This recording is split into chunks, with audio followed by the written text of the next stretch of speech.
everybody. We're going to be talking today about how you build a game studio that lasts. My name is Ed Dille. I'm the CEO of Fox Studios. We were the first video game agency in existence, started in 1979, and I'm joined today by four of my friends and clients who are each illustrious in their own way. So I'd like to go around the room real quick and give them a chance to introduce themselves, and then I'll talk about the format we're going to be using. Ronnie, you want to go first? Oh, sure. Yeah. Well, hi, I'm Ronnie, founder of Team 6 Game Studios, CEO of publishing house Lion Capital.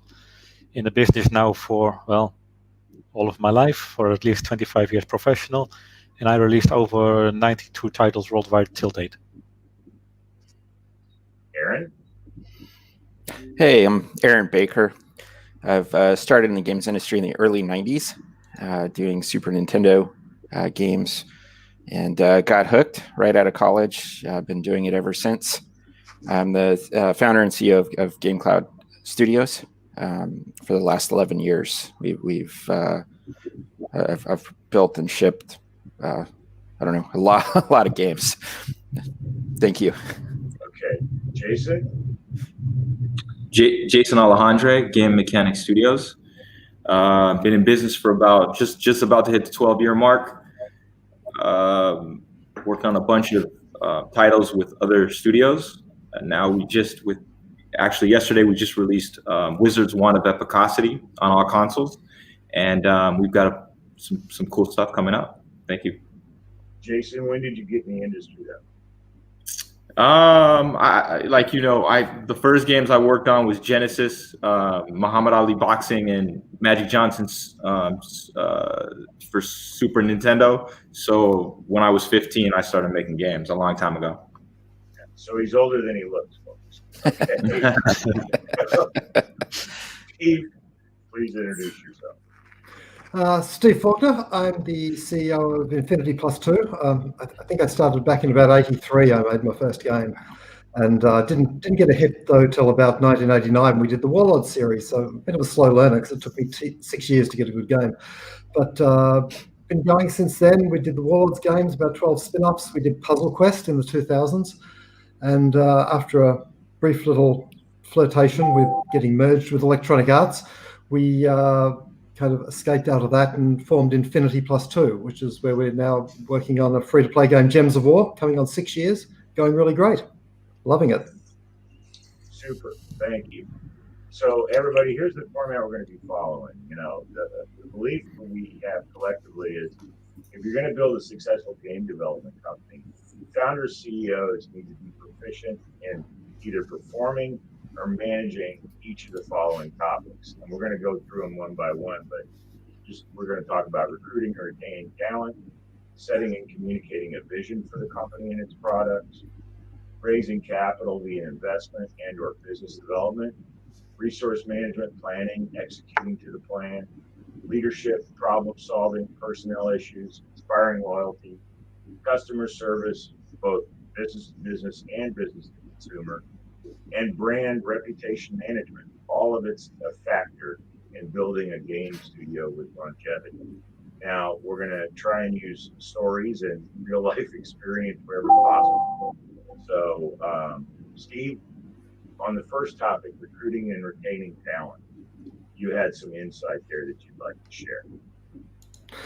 Yeah, we've had a really good run with recruiting and retaining over the years. A lot of my guys have been with me 15 to 20 years now. And in fact, just this year, we lost our first person in the middle of a project. We'd never had a person actually leave willingly in the middle of a project before. So it's been really nice to work with a consistent, highly performing group of people for so many years. I think of the three things that when you think of hiring, firing, and training, training has always been number one for me, because without training, people are never going to kind of know what you do. But a close second is the hiring part, the recruiting part. And we have a specific way we go through recruiting, and that is to really focus heavily on exactly the skills we want. And we might take a person who's a little bit less experienced if we think they're particularly smart or particularly ambitious. we might take a person who's a little bit over experienced if we think they've maybe been out of AAA wanting to come back into the smaller development again. But really, we're focused very hard on hitting the exact right person all the time. And from there, because we're in an enviable position in Australia where we can kind of get maybe 5 to 10 people with exactly the skills we need. We kind of do the airplane, what I call the airplane test. Could I sit next to this person on a flight from Los Angeles to New York for 4 hours and really enjoy their company?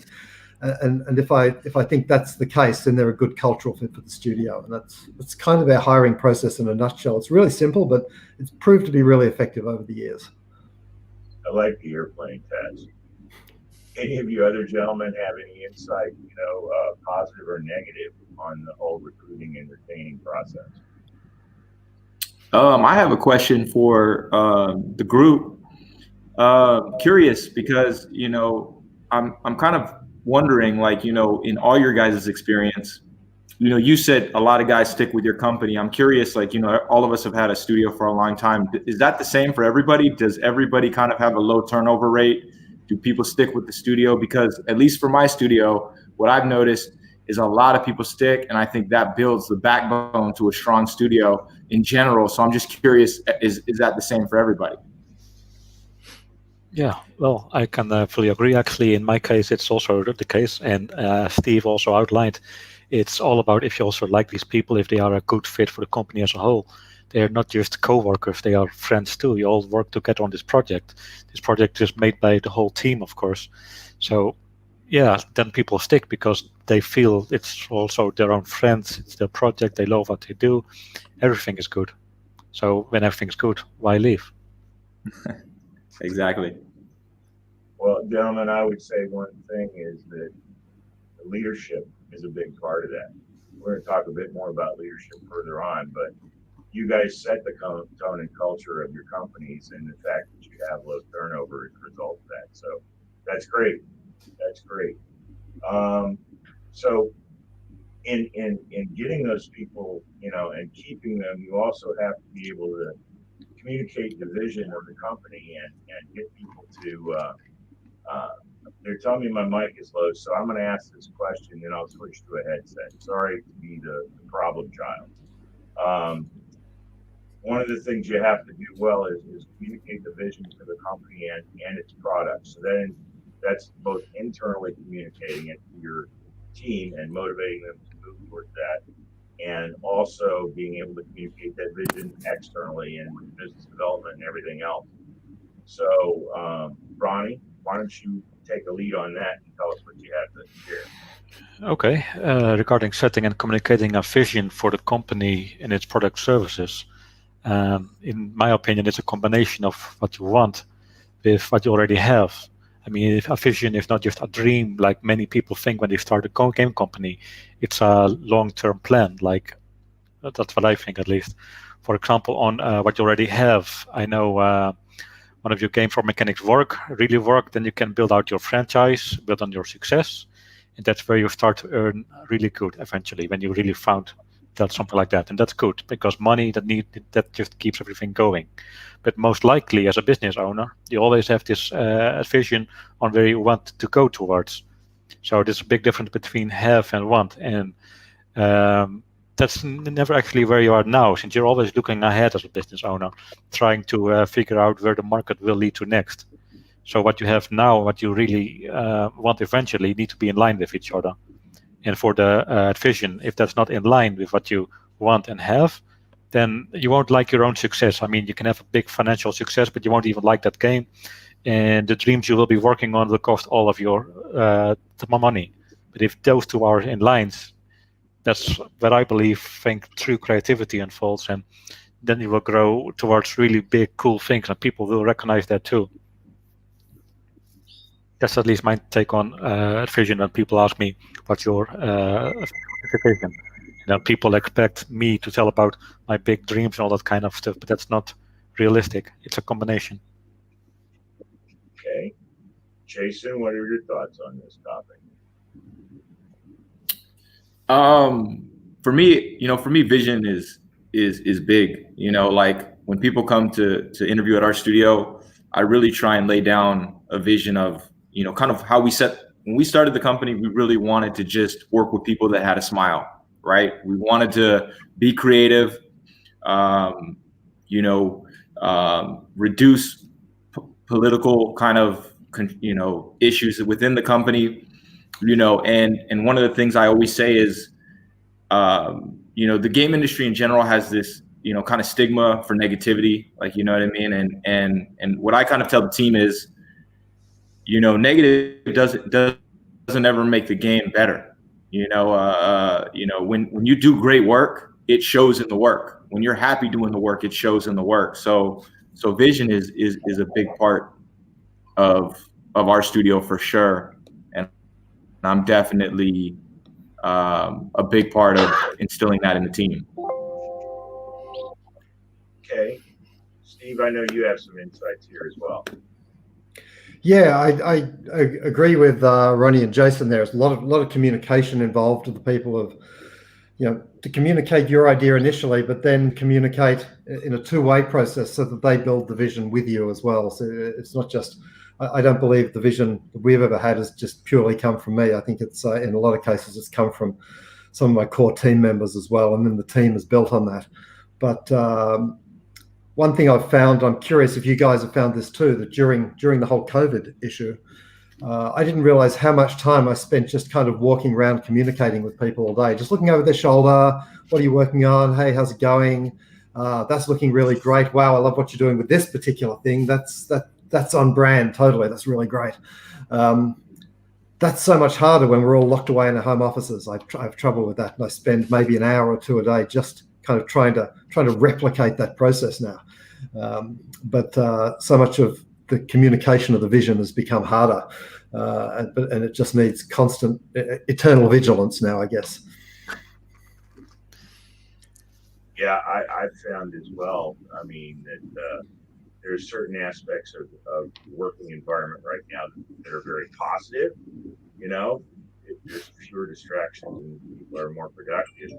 But at the same time, when even with all the tech that we have, there are certain things that it's just the ability to quickly go in and out with your team that makes a difference. So, Aaron, do you have any thoughts on this topic? Yeah, the concept of vision, it translates both into a product and into the company and the business. And in my observation over time, the industry's sort of gone, back and forth in these Hollywood models where, the top talent sort of migrating from project to project and what's the next cool thing, to more of almost like a technology industry where people are looking, for a big vision that they can get behind and dedicate their career to. And, I've watched that cycle for a while, and I don't know what everybody else's experience has been with this, but it seems like you're kind of always trying to balance making sure the teams work together to create a cohesive vision for each project, but also at a higher level, everybody's working together to try to hopefully achieve a bigger goal in the context of the business. And I found it at various points in time that gets really difficult because a lot of talent gets a lot more focused on, it's almost like Hollywood, right? They're coming in focused on a project rather than the business. And, we've really tried to focus much more on the higher level business. And, but what is everybody else's experience been with that? Am I the only one who's seen that trend? Apparently so. Apparently so. Yeah. No, not necessarily. I mean, it's not just a product; it's also that company. I believe. I mean, as a company, you also stand behind something. It's not like one time you make some kind of shooter, next time you make a racing game, next time you make something for children, next time you make something for, I don't know, an insurance company. It's not like that. Like the companies jump from one product to another. So it's typically, I don't see it as a product ID or a vision, but it's more like a company vision. So at least the people we have, they don't come here just for the project, but they come here also because what they like about the company and what we usually do. And as an addition to what Steve and Jason said, you were talking a lot about teams, and my question was actually, what actually means team? Is it only the guys who are working on the game, creating the game developers, or is it also, for example, the publishing house, the distributors, the marketing partners, all such parties? Because in my opinion, what I saw the last couple of years, and especially now when working at home, I mean, when talking to a marketeer, it's the same distance to somebody working at my office. And I'm talking to somebody for a sales rep, a partner, a Walmart representative, an influencer for the marketing. It's all the same distance. It's all from home, from Skype. So I found it that this gets more equalized these days. So it's not just my team versus marketing versus the sales versus publishing. It's all more one now. Also thanks to the whole lockdown working from home thing. I was curious to how you two see this. Oh, Aaron too, of course.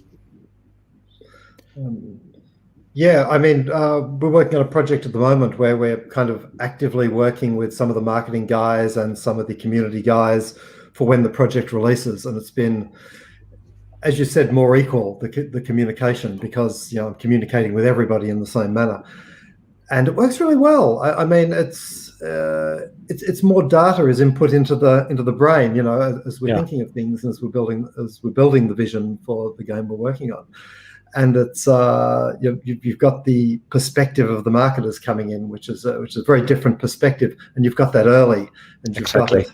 It has parity with the vision from the engineers and from the designers and from the artists, and I think it makes for a better product. I think it's really good. Yeah, I've learned a lot from doing that. Yeah, we're seeing you know, a lot the same. You know, go ahead, Jason. Sorry about that. Oh, no problem. I think Aaron, for us, you know, we've had a good balance of working with other teams. Like we just got off working with Activision on the new Tony Hawk remaster. So I think in my studio, there's a good balance of kind of working on some of these bigger projects, but at the same time working on some cool original titles as well. So we have kind of you're kind of at a smaller independent studio, but you get a taste of the bigger studios, right? And then from your perspective, Ronnie, one of the things that I really enjoy that you just discussed is I really like when you actually get the feedback from the sales and the publishing team, and you see their excitement because they're not as close to the project. So to me, it's really a great gauge of like, wow, is what we're working on cool? Because when guys are close to the project, they might not be as excited as someone you see from those other, you know, team members, right? And then you know, oh wow, it's almost like feeding on, you know, hopefully the passion for the project and the work, and you get to see it a little bit from an arm's distance, and I really enjoy, you know, that as well. So they are part of the team. Yeah, you know, I think as games have been shifting much more to a service business, you know, kind of from that original packaged goods model where you had a lot of differentiation from the marketing team and sales to product development, it's kind of blending, right? All those lines are starting to blur. And, you know, the community team, the marketing team, the sales team, we have a sponsorship team now. They're all working together much more closely on a daily basis than, you know, certainly even 5-10 years ago I'd ever seen. You know, they weren't sort of throw it over the wall, see what marketing thinks, touch points. Marketing's, you know, marketing and sales guys are involved every day. And, you know, if you're working with, as with you, Jason, we work with publishing partners a lot. And I think those relationships are a lot closer. And, you know, everybody's working. COVID's actually, in my opinion, helped that more than hurt that. Yeah. Okay. Yeah, I can't say I fully agree. Cool. So I think everybody had great insights there. So the next topic we have on the agenda is raising capital via investment or business development. So, you know, you can have the greatest vision in the world, but you've got to have gas in a tank to get there, you know? So Aaron, you particularly had a lot of experience with the fundraising side, more traditional investment side. So I'd like you to start. It's always, funding games is always really tricky. You have a certain set of investors who want to fund a studio, and then, like we talked about before, you need a higher level mission a little bit. They need to invest in some sort of vision. They're not necessarily looking to roll the dice on a game. You have other investors, almost more like a movie investor, who is looking to roll the dice on a game. They love the idea, maybe roll the dice on a slate. And those deals, I mean, they're still largely pretty new in the game industry. We've done some title financing. It's tricky. I don't think there's really a good format for it. In a lot of ways, those can be great deals because you have somebody very specifically aligned with you around a very specific thing, and the right kind of investor can actually help a lot. On the other hand, you maybe have investors looking to come into the studio, looking for you to achieve certain goals over 3 to 5 years, and that's a different kind of investor. And I think you've got to do a really hard look at what you have, who your team is, where your strengths are, and figure out what the right approach is for you. I think obviously there's a lot of strategic investment opportunity, particularly right now, as the publishers are sitting on a lot of cash, and those are expensive deals, though.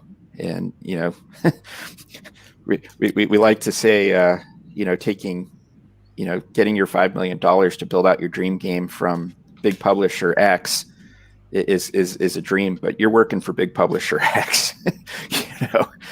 I think people, you get slightly more freedom, maybe, but to the extent that you can find, independent investors who are well aligned with you, whether it's around a title or your business, and you've got a really clear understanding of who you are, what your team is, what you're good at. I think there's a lot of other opportunities right now, and just because publisher X is excited about what you're building, maybe you can lead into a nice publishing deal and potentially an exit later. But I think there's other ways than that traditional model to fund your efforts and your dream. So, Aaron, I'm going to have a follow-up question for you because I think, I live in the symbiotic relationship between publishers and developers all the time. And as an independent developer, trying to get products to market, even if you have that external investment, you still have issues of discoverability and everything else because most developers are not marketers, and can't do that extra piece. So how do you navigate that space? And then we'll come back to the circus. Well, to the extent that you're able to build to a position of strength when you're negotiating your distribution and publishing agreements, obviously that helps. When you've got a tech prototype or something very early and you're trying to convince somebody, you're going to get squeezed, and you're going to wind up with less control. We all know this. I see it in everybody's eyes, at least in the group here, that we've all been through this. So to the extent that you can take it a little further, whether it's friends and family or a very successful person from the industry who's looking at helping fund your studio, I think if you can take it a little farther, and it's not just about taking it farther and having more from an asset perspective, it's also that you've done your homework. You understand the market, you can speak to the opportunity, you can speak to the segmentation of your audience, how you're going to monetize each of those segments, how you're going to optimize each of those segments. At the point that you can speak to that, you maybe even have some initial KPI, the kind of distribution opportunity changes radically. And, it's much easier to get the publishers engaged. I don't disagree. I would just remind everybody on the panel that some of the insights you give come from a very mature studio perspective. okay, and a lot of time in business.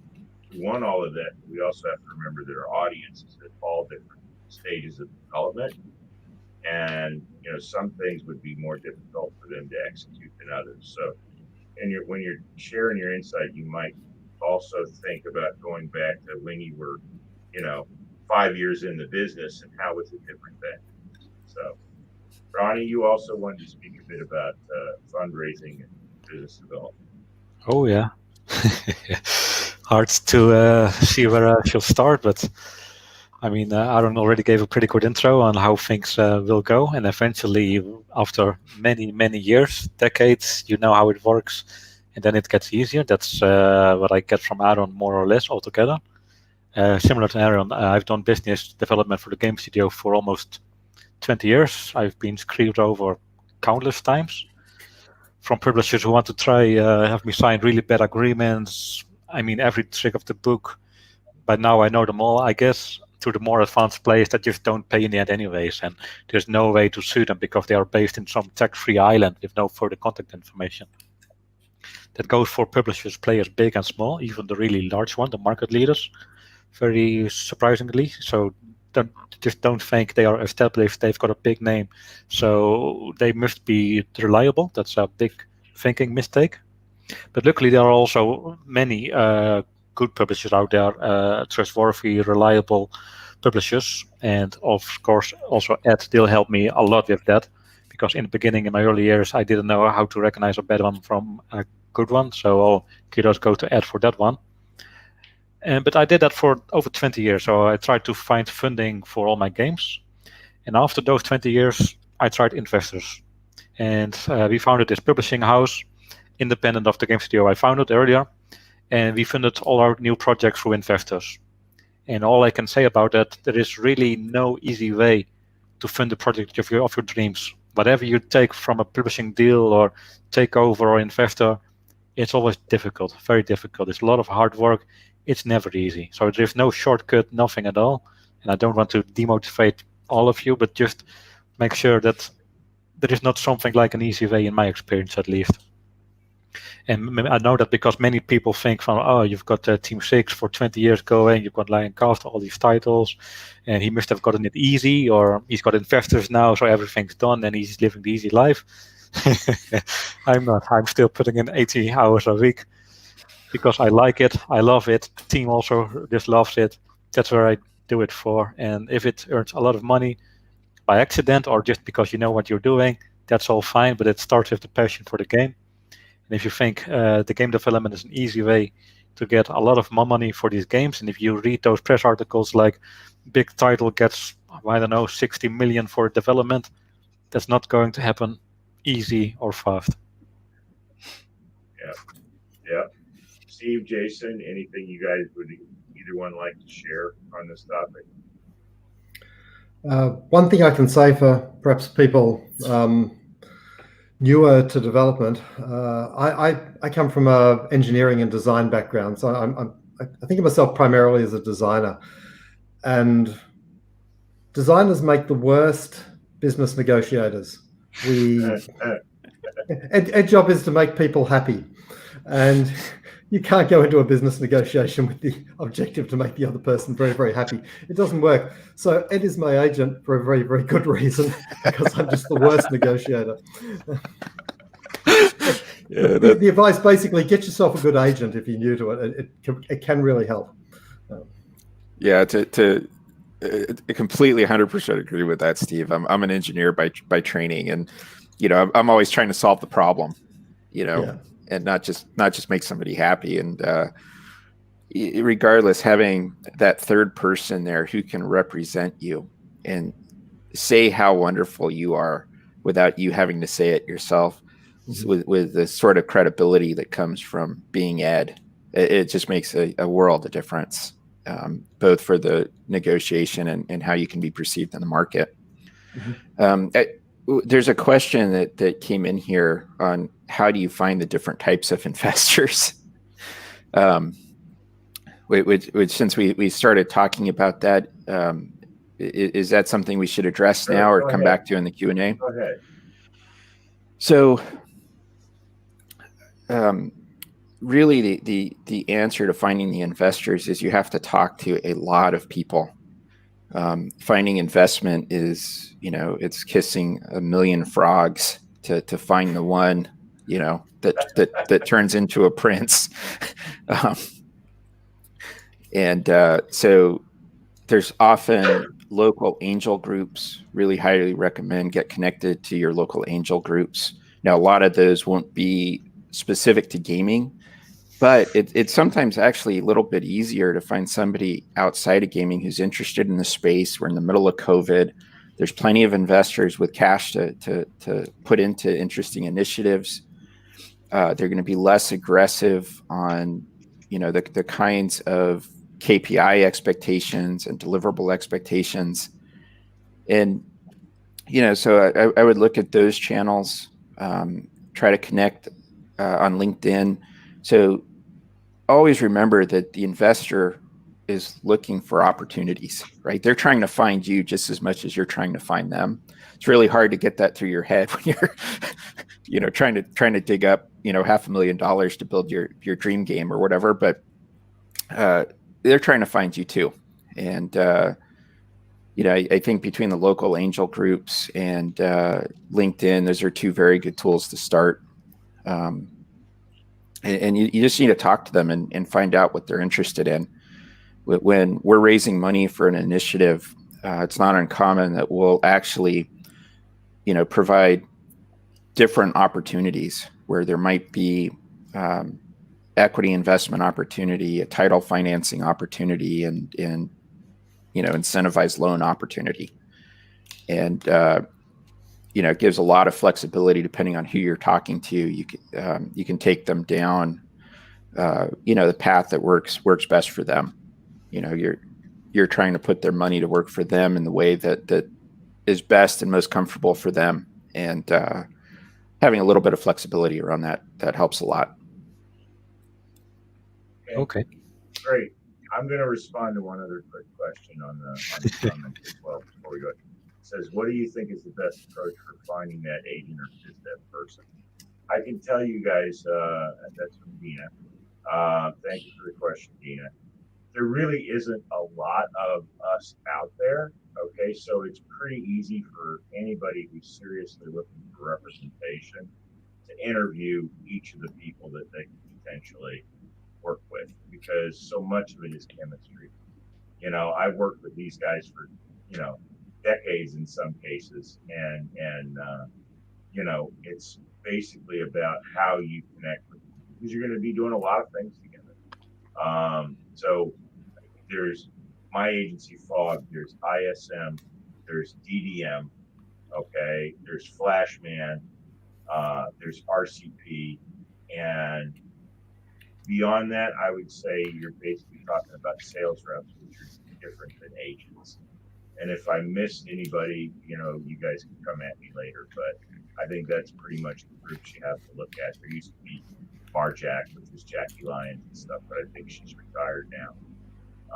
So that's it. So moving on, resource management, planning and execution. The greatest plan there's a saying in the military that the greatest plan, no plan survives contact with the enemy. So you can have the greatest GDD and TDD and all that stuff, and then when you get into the thick of it, it's always going to be a dynamic process and always be changing.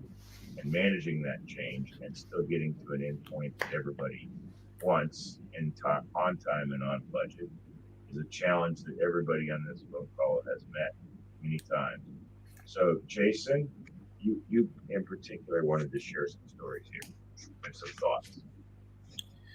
Yeah. So, I'm sure like whenever you start a business, you always have the biggest ideas, the biggest goals, right? You want to do the biggest things. You want to come out of the gates just kind of shooting for the stars. And I would say like around like maybe the, like 5-year mark, we started realizing kind of our, getting in our groove and understanding kind of like how important it is if you want to shoot for those stars, that you need to scope right. You need to have you have to have a really good idea of your resources, what they can do, how your teammates fit against those resources and those demands. and it really, really changed kind of the quality we could achieve. Instead of shooting for the most, we can do, we started aiming for the best we can do. And it really made a big difference for us in particular, because we started really, like a lot of the stuff I did when I was back at the studios with EA,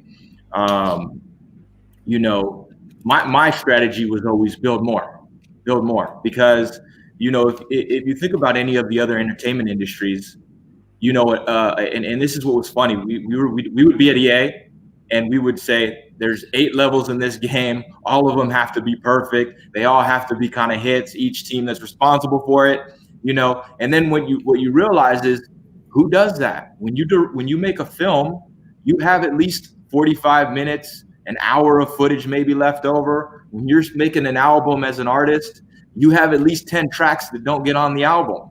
And so my strategy was always, block out, build as much as possible. And I rather cut stuff that's extra than get to the point where, we said we're only going to have 8 levels. Now we have to have 6 because 2 of them didn't make it.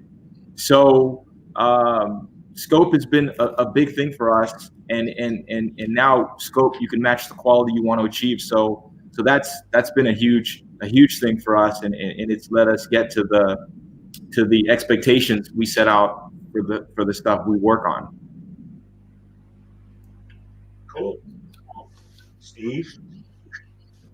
Yeah, that scope's a good one. I mean, 30 years ago, I was so bad at scope, and now I'm only a little bit bad at scope. It's a problem. But I'm not a big one for planning too hard. I like to kind of share an endpoint with of the project with people, and then look at the constraints and kind of figure out how we get there.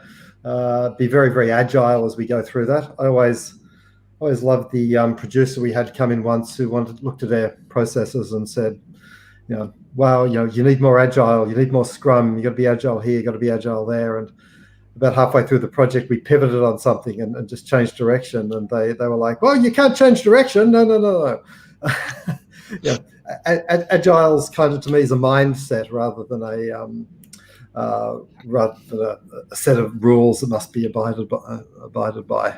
And so I enjoy the constraints of that we have, and I know what the end point is. And the real joy for me in creating a solution is to get to the end point with those constraints in place. So, being agile around those things is the joy, and planning too hard, I feel sometimes, is the enemy with our studio.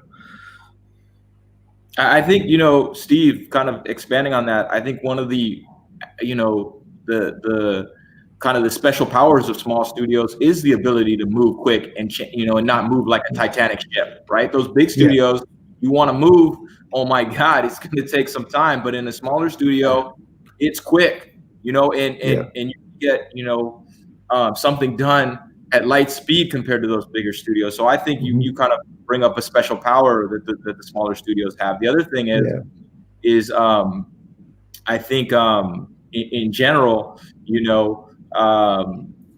there's just, so you're saying you don't plan as much, but you can tell, like, if someone doesn't have a great shot, but it always goes in, you're not going to change your shot. It's working.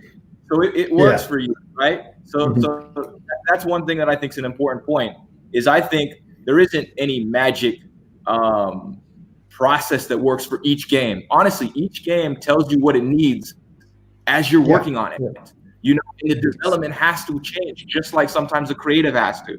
Right. So I think you bring up a lot of great points. And I think, some of the reason why we're all here for this many years is because we've all learned how to adjust and make those changes to what the project needs and how we adjust and make them happen. And I find that teams of 20 and 30 is the sweet spot for being very agile. That's where we sit at the moment, in between 20 and 30. When we had up around 70, it was much harder to adjust things back then. But 20 to 30 is really, really nice. And I completely agree. It's when writers say, the characters write the story. It's really the game makes the plan for you, and that's kind of the way I feel it is. So Steve, there's a question from the audience real quick. What do you say are the most important Agile practices to start with? The idea of the what we call them cycles, Agile call them sprints. I specifically don't call them sprints in our studio because I don't want people thinking we're using Agile methodologies. But that idea of plan 2 weeks out and just do 2 weeks work and then see what you need at that point, and always be working towards the end point.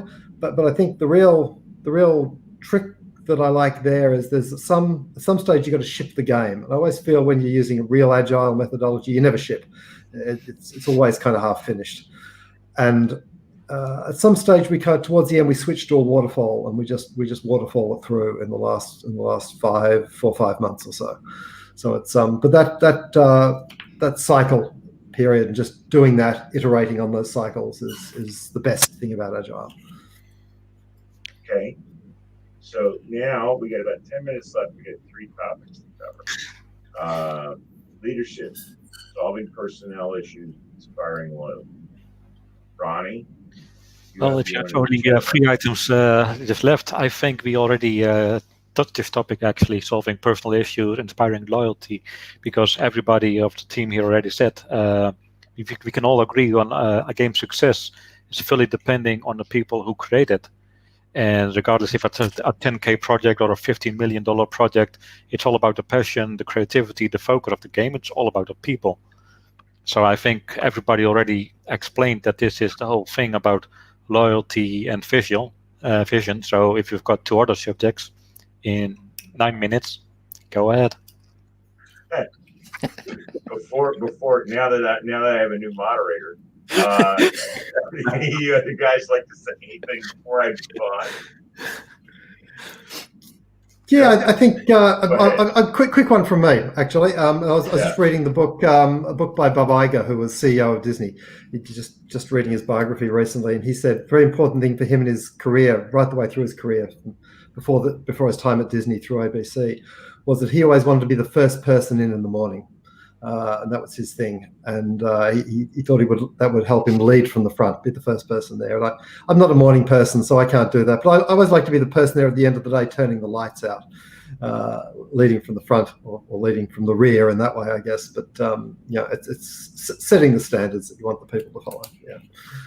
Well, I'm going to add one topic on here because you mentioned earlier, Steve, that you like that 20 to 30 person studio, and when you had 70 people.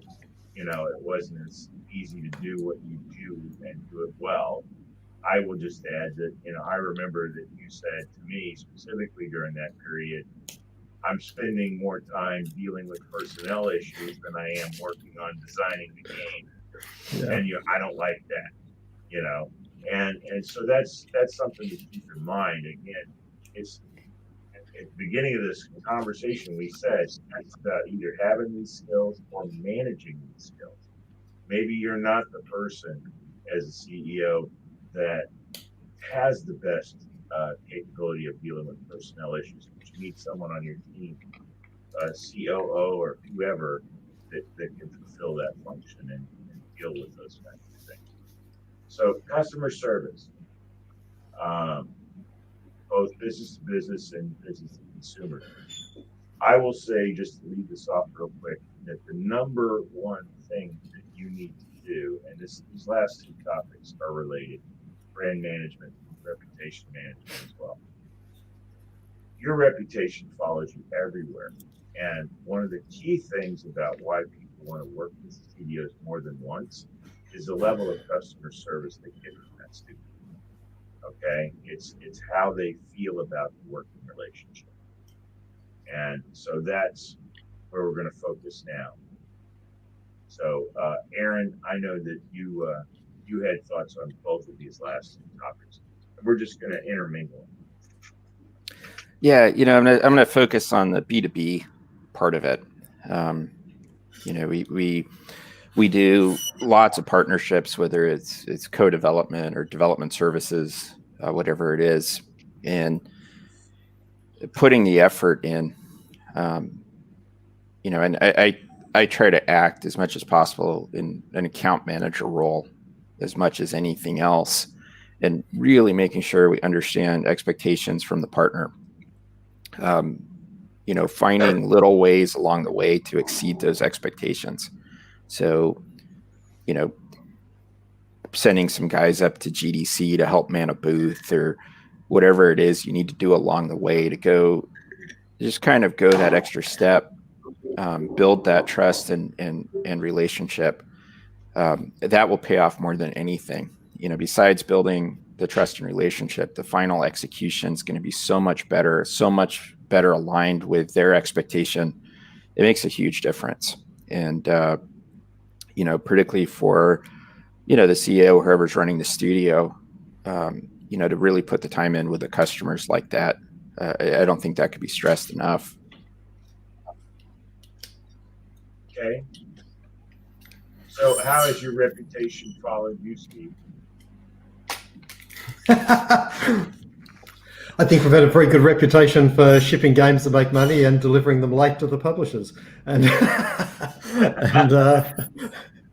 but it hasn't hurt us too much. I mean, what I took away from at the end of the day with that was that it's like Blizzard said years ago, no one remembers if you're 3 months late. They remember if your game was good.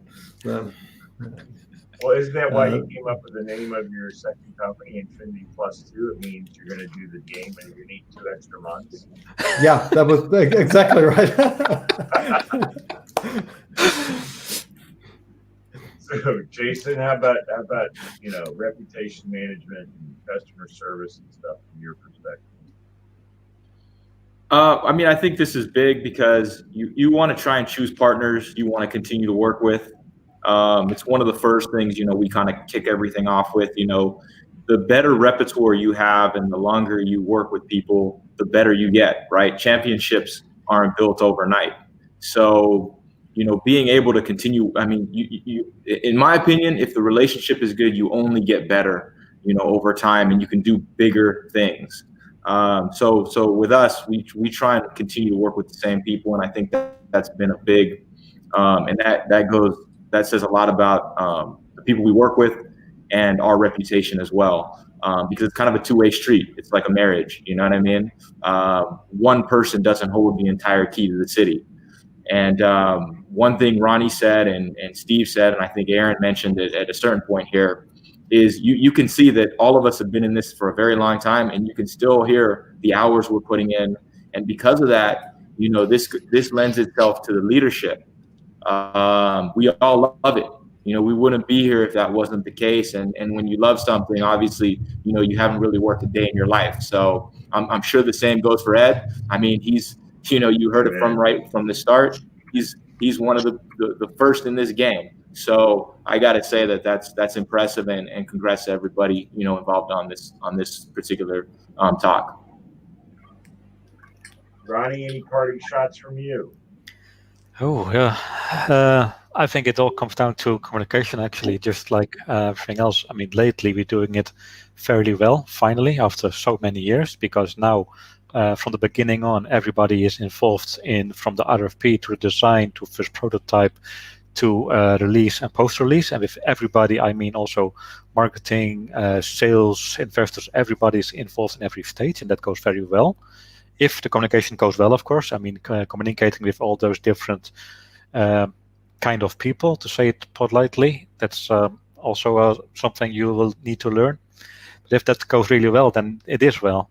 And what the mistake I made earlier, and Ed was the one who finally explained this to me, we put in a whole lot of hours.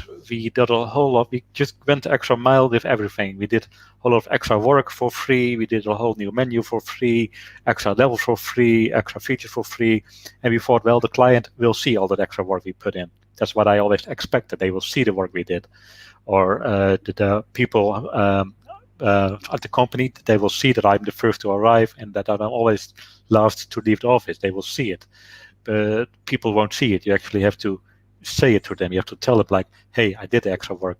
We went the extra mile. And you have to repeat it often, because, well, as we all know, it's not just one time say it. You have to repeat it all the time. Otherwise, people won't really understand. So just aside from putting the work in and communicating well, it's a combination of both. Not only putting in the hours, but also telling everybody who needs to know and who's really not really aware of what you actually did. Like, did you know that actually we put in 10 extra levels? Did you see that we put in extra functionality? That we put in this multiplayer feature for you? That's something that's especially for a starting development company, I think very important, because that's one of the biggest mistakes I made personally. Okay, anybody else? We're coming right down to the end. Yep. Actually, I'm going to just call it here because it's 1 minute. But I want to thank everybody that's on the panel. My friends, thank you for coming out and supporting me in this. I think you all had a lot of great insights to share with the community. And what I would say to the audience is, my email is eddille@fogstudios.com. If you have follow-up questions for anybody on this group, just email me. I'll see that they get them and connect you guys so they can personally respond to you. Okay? So thank you all very much for your time and attention. And everybody have a great rest of the day.